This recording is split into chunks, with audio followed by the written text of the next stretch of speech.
My dear good people of Edo State, in the last few months, the various political parties have embarked on very rigorous campaigns to sell their respective candidates for the office of governor to the people of Edo State, in an exercise which came to a climax yesterday.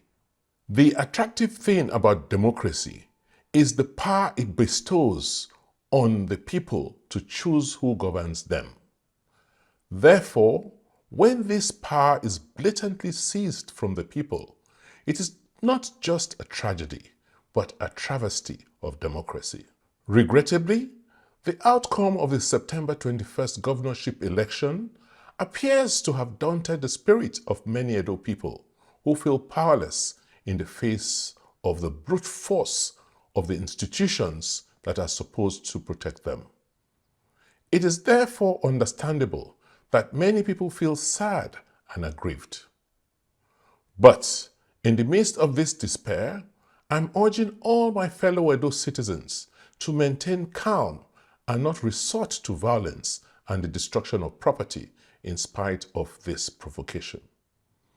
Peace and justice will always win at the end, and this is my prescription to all the good people of Edo State who feel vexed and violated at this time. Clearly, it is obvious to the least discerning the amount of impunity and reckless disregard for processes and law that was displayed in this gubernatorial election.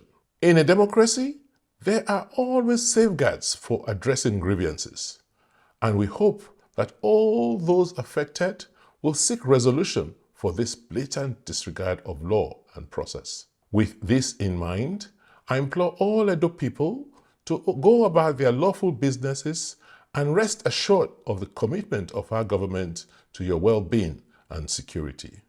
God bless the people of Edo State. God bless the Federal Republic of Nigeria.